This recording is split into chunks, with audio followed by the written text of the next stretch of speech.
I just had to let you know you're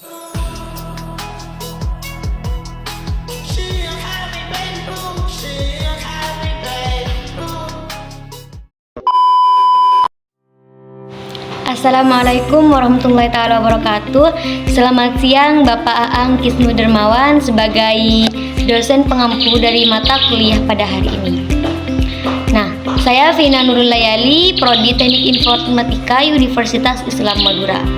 Pada kesempatan kali ini saya akan mempresentasikan makalah dengan judul Analisis dan Perancangan Sistem Rantai Pasok Beras di Indonesia berbasis blockchain untuk mendukung ketertelusuran distribusi pangan. Nah, makalah ini disusun untuk memenuhi tugas mata kuliah Analisis dan Perancangan Teknologi Informasi. Halo teman-teman, langsung saja kita masuk ke pendahuluan terlebih dahulu. Nah, beras merupakan makanan pokok utama masyarakat Indonesia dan hampir seluruh masyarakat Indonesia mengkonsumsi beras setiap hari, sehingga ketersediaannya sangat penting bagi ketahanan pangan nasional. Namun, proses distribusi beras melibatkan banyak pihak melalui petani, penggilingan, distributor, hingga pengecer.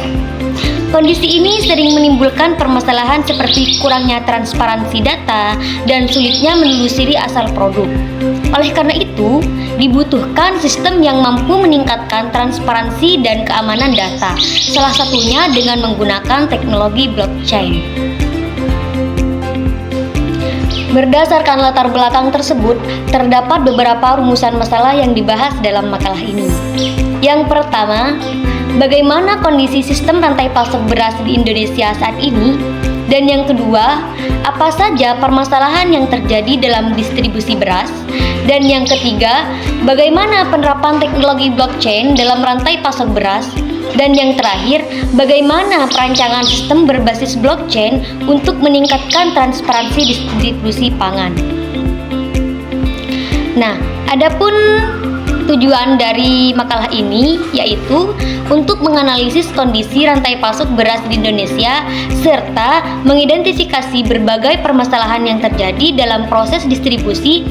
Dan selain itu, peneliti ini juga bertujuan untuk mengkaji penerapan teknologi blockchain serta merancang sistem rantai pasok beras berbasis blockchain agar distribusi beras menjadi lebih transparan dan efisien. Nah, sekarang kita masuk ke dalam pembahasan. Di sini di samping saya sudah tertera gambar yang menunjukkan bahwa rantai pasok beras dimulai dari petani sebagai produsen padi. Setelah panen, padi dikirim ke tempat penggilingan untuk diolah menjadi beras. Nah, kemudian beras distribusikan ke pedagang besar atau distributor. Setelah itu, beras disalurkan ke pengecer dan akhirnya sampai ke konsumen sebagai pengguna akhir. Alur ini menunjukkan bahwa distribusi beras melibatkan banyak pihak sehingga membutuhkan sistem yang terintegrasi. Nah, pada pembahasan kali ini kita masuk ke bagian konsep supply chain dengan teknologi blockchain. Konsep supply chain atau rantai pasok merupakan sistem yang mengatur aliran barang, informasi, dan keuangan dari produsen hingga konsumen. Dalam konteks beras, supply chain mencakup proses produksi, distribusi, hingga penjualan. Jika salah satu bagian dalam rantai pasok tidak berjalan dengan baik, maka dapat menyebabkan keterlambatan distribusi, kelangkaan stok, atau kenaikan harga. Nah, teknologi blockchain. Blockchain merupakan teknologi pencatatan digital yang bersifat terintegrasi. Teknologi ini memungkinkan data dicatat secara transparan dan tidak mudah diubah. Dalam sistem rantai pasok, blockchain dapat digunakan untuk mencatat setiap proses distribusi secara real time, sehingga semua pihak dapat melihat informasi yang sama. Dengan demikian, teknologi ini dapat meningkatkan transparansi dan keamanan data. Berdasarkan analisis yang dilakukan, sistem rantai pasok beras di Indonesia melibatkan banyak pihak, mulai dari petani hingga konsumen. Konsumsi beras yang terjadi yang terus meningkat juga membuat kebutuhan distribusi menjadi semakin besar. Namun, sistem yang berjalan saat ini masih belum optimal sehingga sering terjadi ketidaksesuaian data dan keterlambatan distribusi. Nah, di bagian analisis permasalahan, yaitu ada beberapa permasalahan yang ditemukan dalam rantai pasok beras, antara lain yaitu kurangnya transparansi data antar pihak. Selain itu, sistem pencatatan masih dilakukan secara manual, sehingga rawan terjadi kesalahan. Permasalahan lainnya adalah sulitnya menelusuri asal beras serta distribusi yang belum berjalan secara efisien. Nah, sekarang kita masuk ke dalam pembahasan perancangan sistem blockchain. Untuk mengatasi permasalahan tersebut, dirancang sistem berbasis blockchain yang dapat mencatat setiap proses distribusi secara digital. Dengan sistem ini, data akan tersimpan secara aman dan tidak mudah diubah. Selain itu, seluruh pihak yang terlibat dapat mengakses informasi secara real-time, sehingga proses distribusi menjadi lebih transparan dan mudah ditelusuri. Nah, berdasarkan pembahasan yang telah dilakukan, dapat disimpulkan bahwa sistem rantai pasok beras di Indonesia masih memiliki kendala dalam hal transparansi dan ketertelusuran data. Oleh karena itu, penerapan teknologi blockchain dapat menjadi solusi untuk meningkatkan efisiensi dan kepercayaan dalam distribusi beras. Adapun saran yang dapat diberikan adalah perlunya penerapan sistem digital yang terintegrasi dalam rantai pasok beras. Selain itu, teknologi blockchain dapat diterapkan secara bertahap.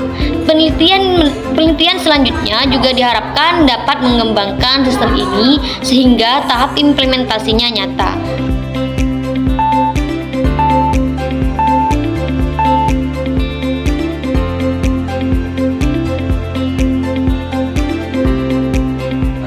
Halo teman-teman.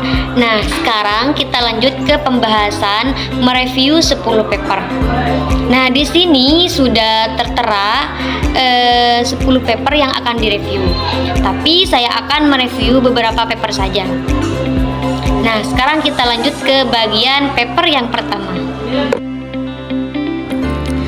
Nah, pada paper yang pertama di sini yaitu berjudul Analisis Konseptual Faktor Impor Beras di Indonesia. Nah, paper ini membahas tentang impor beras di Indonesia. Latar belakangnya, karena Indonesia masih melakukan impor akibat produksi dalam ketiga bulan mencukupi kebutuhan.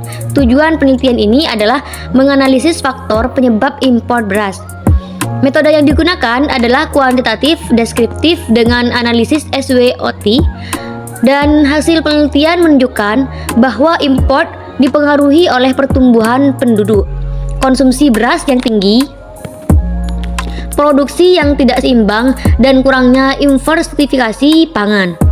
Nah, kesimpulannya yaitu perlu penggunaan teknologi pertanian dan diversifikasi pangan untuk meningkatkan produksi. Nah, selanjutnya kita beralih ke paper yang kedua dengan judul Analisis Rantai Pasokan Komunitas Beras dalam Upaya Meningkatkan Efisiensi Distribusi.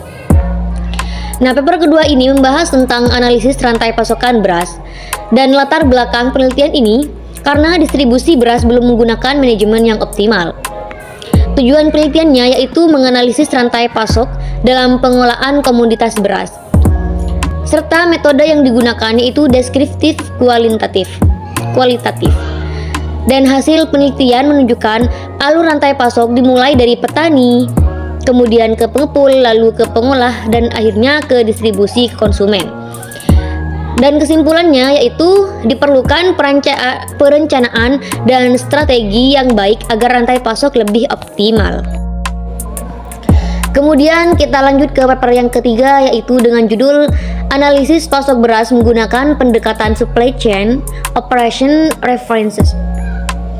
Nah, paper ketiga ini membahas analisis rantai pasok beras menggunakan model SCOR dan latar belakangnya karena pentingnya manajemen rantai pasok yang efektif.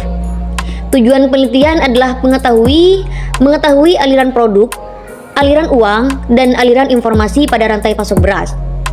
Metode yang digunakan yaitu deskriptif kualitatif dengan pendekatan model SCOR. Dan hasil penelitian menunjukkan bahwa rantai pasok beras dari petani, pengolah, dan konsumen dengan ketiga aliran utama yaitu produk, uang, dan informasi. Serta kesimpulannya yaitu rantai pasok beras sudah berjalan dengan baik. Oke teman-teman, cukup sekian presentasi dari saya. Apabila ada kesalahan dan tutur kata yang kurang baik, mohon dimaafkan. Assalamualaikum warahmatullahi wabarakatuh. Bye bye. I just had to let you know you're